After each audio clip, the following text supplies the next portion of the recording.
Seniors in Canada lose over $650 million a year to fraud.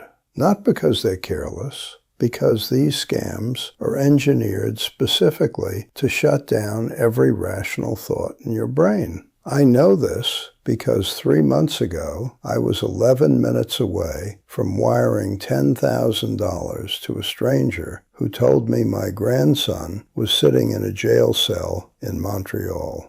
If you stay with me for the next few minutes, I'm going to show you exactly how that call works, what nearly broke me, and, more importantly, the specific account settings I put in place the very next morning that make it physically impossible for anyone, including me in a moment of panic, to move that kind of money in a single phone call. These are real controls inside RBC, TD, and Scotiabank.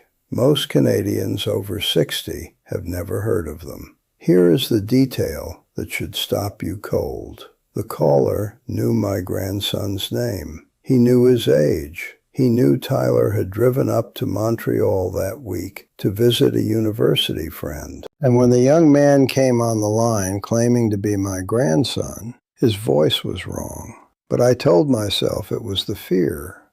That is precisely what the scam counts on. My name is Bob McPherson. I'm 75. I live in Burlington, Ontario, and I spent 37 years as a mechanical engineer at the steel plant in Hamilton before I retired in 2015. I have spent my entire career solving problems methodically. I am not a man who panics easily, and I still nearly lost $10,000 on a Tuesday morning in February.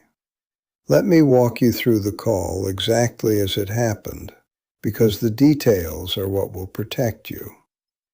I was at the kitchen table with my first coffee, watching the snow come down the way it does in Burlington in February. That gray, heavy kind that tells you the driveway isn't going anywhere.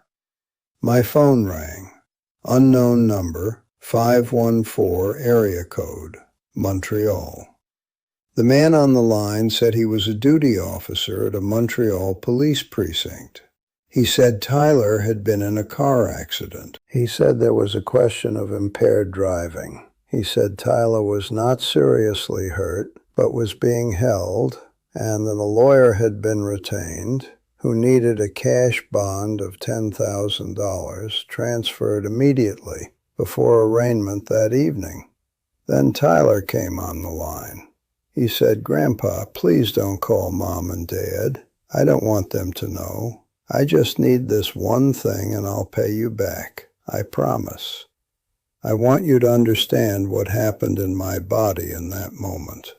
37 years of engineering trained me to stay methodical under pressure, and I still felt the blood leave my hands. I still felt my throat go tight, because this was not an abstract problem. This was my Tyler. I had my laptop open. I was already looking at my RBC online banking. And here's the part most people never figure out. The scam is not counting on you being gullible. It is counting on love. Love plus urgency is a combination that bypasses rational thought as reliably as a physical shock. The people running these operations understand human psychology at a clinical level. They have tested every word of that script on thousands of people before they called you. What stopped me was small. He called me Grandpa. Tyler has called me Gramps since he was 4 years old. Every birthday card, every hockey game, every Sunday dinner, always Gramps. In 22 years, he has never once called me Grandpa. I said, "What do you usually call me?" Silence. Nearly 2 full seconds. Then, "Gramps. Sorry, Gramps. I'm really scared right now." Too late. My brain had already registered the pause. I told them I needed to call Tyler back on his regular number. The duty officer came back on and told me that was not permitted during active processing. That is when I hung up. I called Tyler immediately. He was in his apartment in Waterloo. Fine. Hadn't left town all week. I sat at that kitchen table for half an hour, and I did not move. Now I want to tell you what I did the very next morning, because this is where the video pays off for you. I drove to my RBC branch on Brant Street.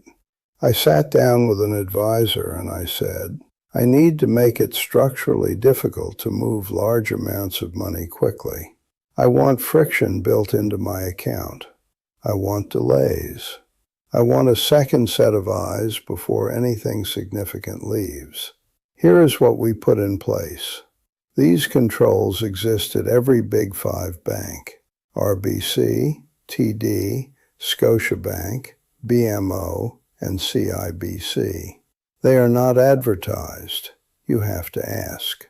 The first control is a daily Interac transfer limit reduction. My default was $5,000 per day. I reduced it to $500.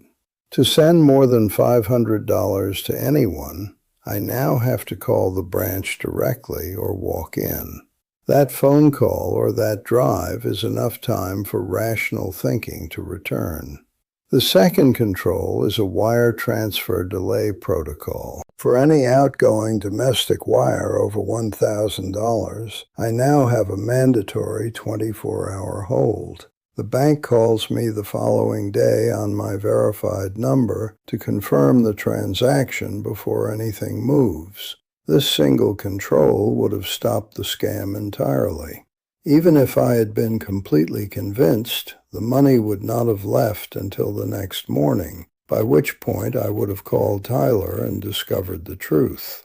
The third control is a trusted contact designation.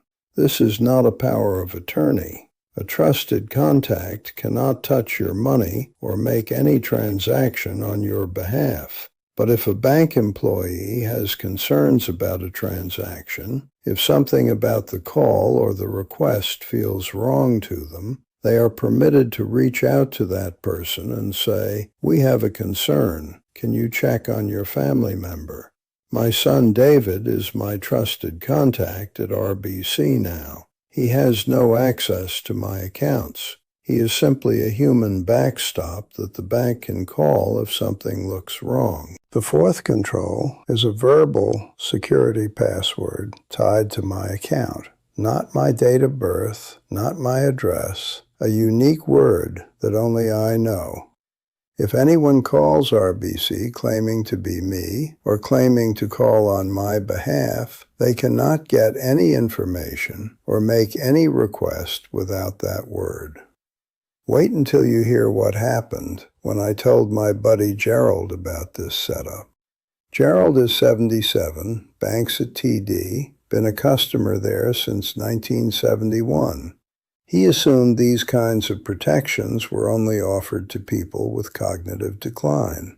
He thought asking for them would make his banker question his judgment. I need to stop here and address that directly, because it is a dangerous way to think. These controls are not a sign of weakness, they are engineering.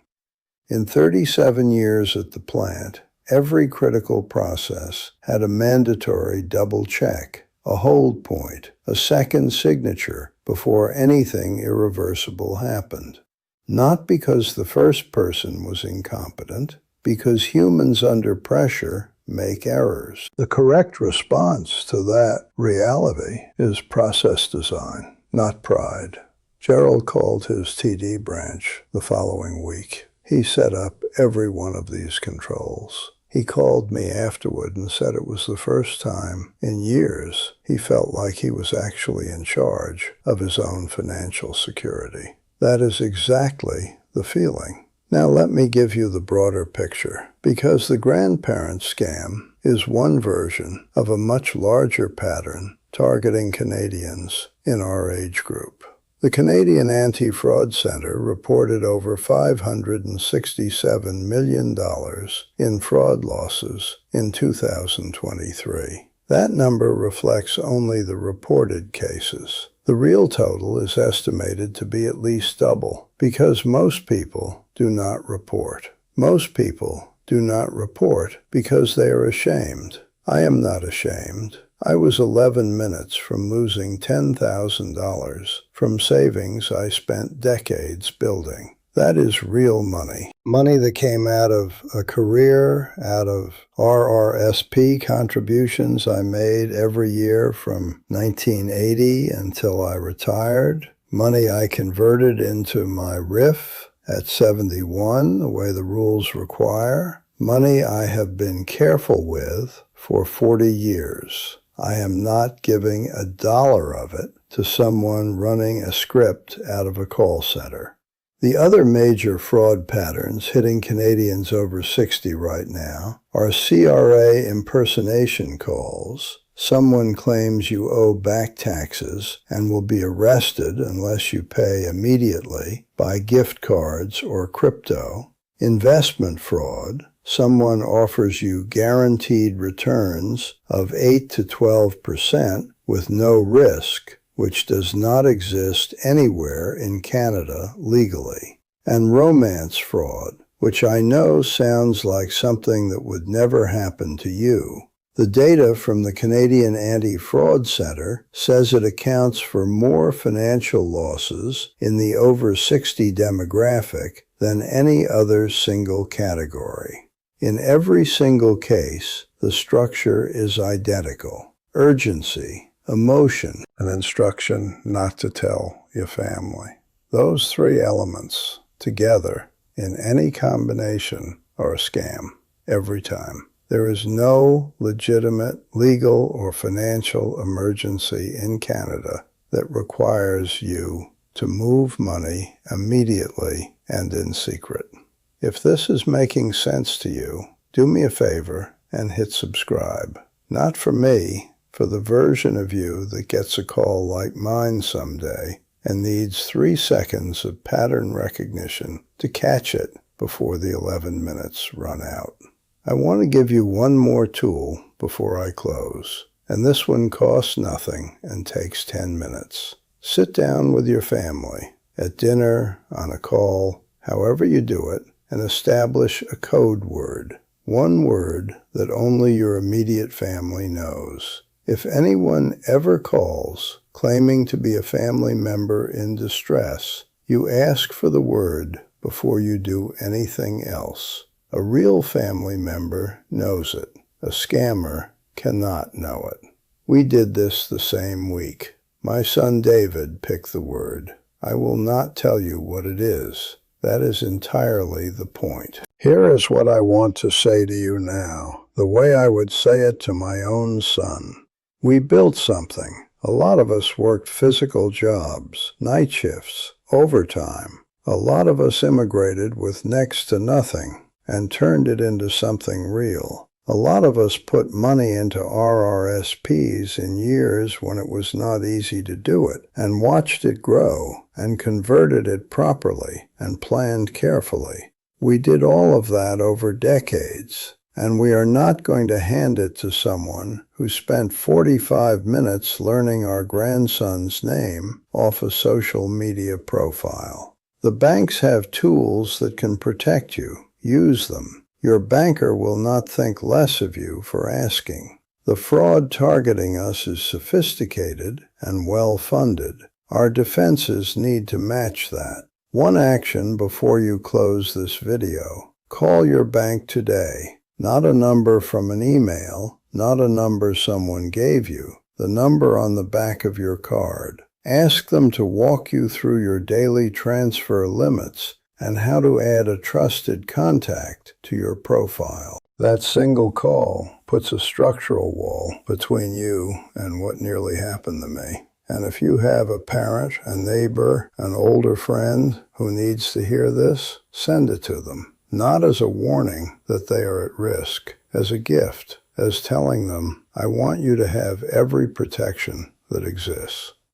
My name is Bob McPherson. I am 75 years old. I spent 37 years solving engineering problems in Hamilton. I am not going to let the last chapter of my financial life be written by someone with a fake badge and a practiced voice.